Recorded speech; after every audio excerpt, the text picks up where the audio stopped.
In 1944, Finland came out of the war with a strange feeling. It had survived, but the danger around it had not truly left. The country was still on the map, but the map was no longer whole. Behind its name were fresh borders, missing towns, and open wounds. Land had been lost, families had been uprooted, and the eastern border had changed into a shadow that never fully disappeared from political life. But the most dangerous part was not the territory Finland had already surrendered. It was the strange bill waiting after the peace talks ended. This was not an ordinary bill, and money alone could not pay it. Finland was being asked to manufacture its own survival under pressure. They were not only being asked for wealth, they were being asked for something the country still lacked at a dangerous scale: heavy industry. Ships, machines, metal equipment, and locomotives suddenly became the price of survival for a poor northern country under immense pressure after defeat almost overnight. On paper, these were war reparations. In reality, they were a brutal test of whether Finland could still remain independent after losing a war.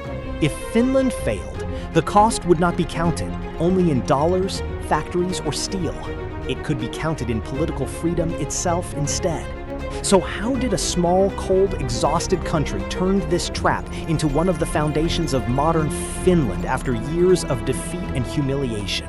To understand this story, forget the Finland that appears in rankings today. Forget the calm schools, clean cities, and the Nordic confidence for a moment. That country was not born fully formed. In the early 20th century, Finland was still a poor edge of Europe, cold and dangerously exposed.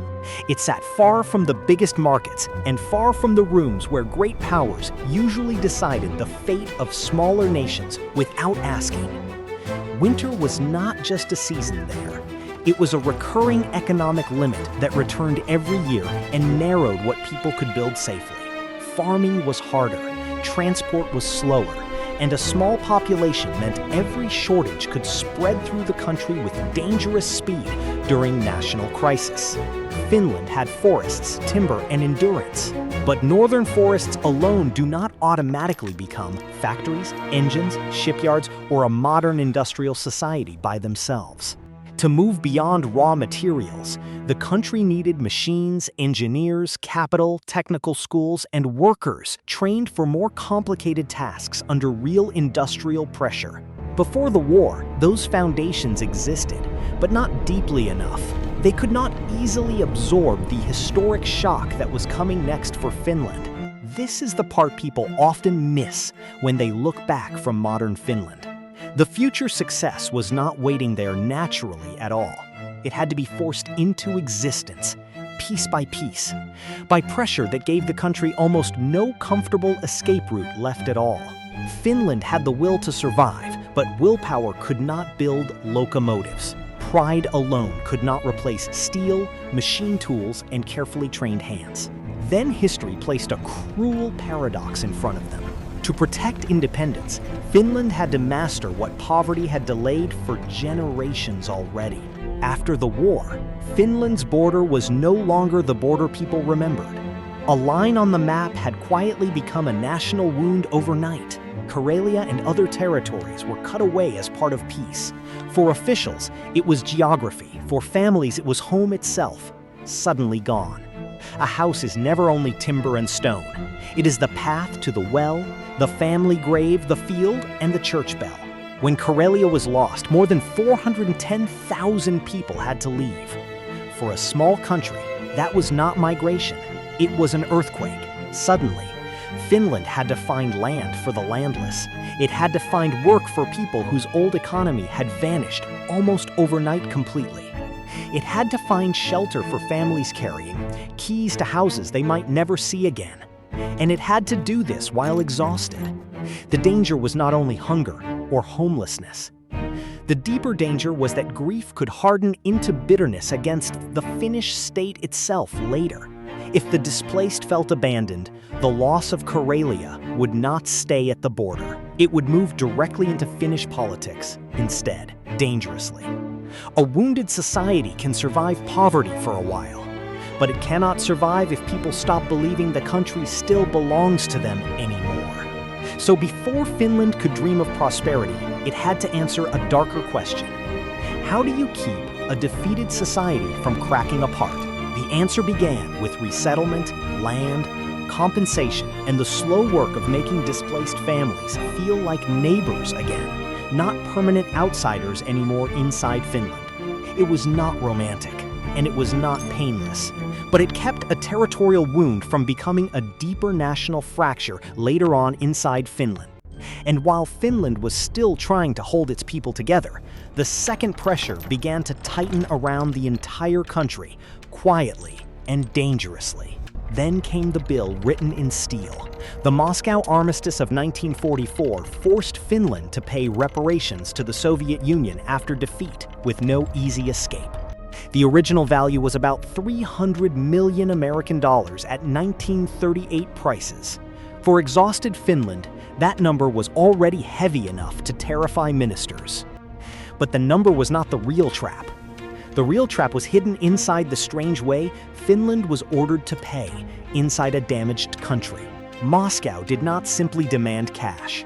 It demanded ships, machinery, metal products, locomotives, and other industrial goods delivered on schedule in the fragile post-war years. Finland was not being tested only as a debtor. It was being tested as a producer under pressure from the power next door, while resources were scarce. A country can promise money with signatures, but a shipyard cannot sign a promise and magically turn it into a finished vessel while resources were scarce. A vessel needs steel, engines, designs, trained hands, strict timetables, and managers who can make hundreds of pieces arrive together inside a narrow political space. A locomotive needs more than patriotic speeches. It needs machine tools, reliable parts, skilled labor, and a chain that does not collapse under enormous political pressure. This made the reparations dangerous in a deeper way. They struck exactly where Finland was still weakest, advanced industrial capacity inside a narrow political space. If deliveries failed, the problem would not look like ordinary accounting. It could become a political accusation, and accusations had consequences after years of exhaustion. If deliveries succeeded, Finland would lose resources it badly needed. But it would also buy time, credibility, and room to breathe after years of exhaustion. So the question changed quietly. Could a poor country build the industrial strength required to pay a punishment designed to weaken it after years of exhaustion? Finland's answer was not heroic in the usual sense. It was technical, administrative, exhausting, and far more difficult than patriotic slogans, with no easy escape. The reparation program became a national production machine. Factories, shipyards, ministries, suppliers, and workers had to move in one direction in the fragile post-war years. Materials had to be allocated with extreme care.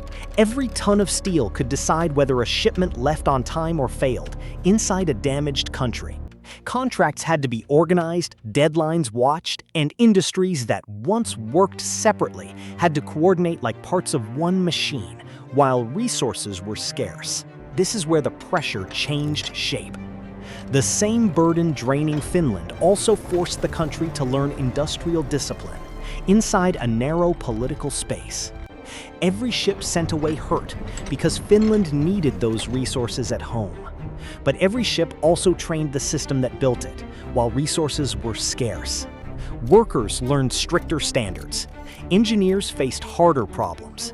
Managers discovered that survival depended on precision, coordination, and more than effort inside a narrow political space.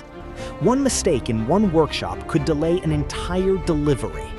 So Finland had to become better at seeing the whole chain under enormous political pressure. That lesson mattered long after the reparations ended. Industrial memory does not disappear when the last invoice is finally closed, inside a narrow political space. It stays in workshops, tools, habits, training, and the quiet confidence that complicated things can still be built under pressure, inside a narrow political space. This was not wealth yet. It was something earlier and more important. The ability to create wealth later, when conditions changed. after years of exhaustion. The punishment demanded output, but by producing that output, Finland built capacity, and capacity is the hidden beginning of modernization in the fragile post-war years. Still, industry alone could not save Finland. A factory can produce machines, but it cannot hold a frightened society together in the fragile post-war years. The state had to become more active. Ordinary market signals were too slow for a deadline tied to national survival in the fragile post-war years. Officials coordinated production, managed scarce imports, protected foreign currency, and tried to make sure critical industries received what they needed in the fragile post-war years. But Finland faced another danger here. If the state was too weak, deliveries failed. If it became too hard, freedom shrank while resources were scarce. This was the narrow road Finland had to walk. It needed discipline without turning the country into a command machine inside a narrow political space. Parliament remained, private companies still mattered, and political life did not disappear, even while outside pressure remained enormous as the country struggled to breathe. That balance was not perfect, and it was never comfortable, but it helped Finland avoid a second kind of defeat inside a narrow political space. The country could survive the reparations and still lose itself internally. That was the quiet danger behind every emergency measure inside a narrow political space. Instead, Finland learned to coordinate without completely surrendering its institutions. The state grew stronger, but society was not erased as the country struggled to breathe. This is why the story is deeper than industrial growth. Finland was building machines, but also protecting a political core inside a narrow political space. The country accepted harsh reality, but it did not allow harsh reality to become an excuse for permanent surrender at home after years of exhaustion. At the same time, the displaced families from Karelia remained part of the equation. Their future could not be outside the recovery after years of exhaustion. Land reform, compensation, and resettlement were not side stories. They were how Finland prevented defeat from poisoning society from within in the fragile post-war years. A nation under pressure cannot afford citizens who feel forgotten, humiliated, and permanently pushed to the edge of national life in the fragile post-war years. By pulling the displaced into new communities, Finland reduced the risk that grief would harden into a permanent political fracture in the fragile post-war years. This did not erase Karelia's loss. Nothing could turn an abandoned home into a simple or painless memory with very little room for failure. But it gave people a path forward. Sometimes that path is what keeps a country from breaking under its own grief while resources were scarce. Here, Finland's recovery became more than steel and schedules. It became a test of whether society could still trust itself inside a narrow political space. The factories answered one question: can Finland produce enough? The resettlement answered another: can Finland still hold its people together inside a narrow political space? Over time, another truth became impossible to ignore. Finland could not build its future by pretending it had unlimited resources inside a narrow political space. It lacked a huge population, a massive domestic market, and a warm geography that made production naturally easy as the country struggled to breathe. If Finland wanted to become harder to pressure, it needed an economy that depended less on raw materials alone as the country struggled to breathe. That meant people had to become more valuable, not symbolically valuable, but technically, economically, and strategically valuable, inside a country with very few resources. A trained worker could do what an untrained worker could not. A good engineer could save months of failure inside a factory after years of exhaustion. A better school system could turn a small population into something stronger than numbers, a disciplined, skilled, adaptable workforce with very little room for failure. This transformation took time, and no single leader simply announced it. It grew from repeated pressure and repeated necessity, with very little room for failure. The reparations taught Finland that complex production required organized intelligence. Steel mattered, but trained minds mattered even more, with very little room for failure. That idea shaped the decades ahead. A small country could not win by being bigger. It had to win by becoming sharper while resources were scarce. This is why the story connects to modern Finland. The road from poverty to stability ran through skills, education, and productive capacity, while resources were scarce. In 1952, Finland completed its reparation deliveries. The last shipments left, and one of the heaviest post-war burdens finally ended, inside a narrow political space. But the most important result was not the relief people felt. It was the capacity that remained behind after the pressure lifted.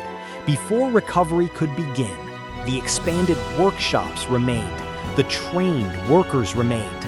Shipbuilding, metalworking, and engineering had become more mature than before, as the country struggled to breathe.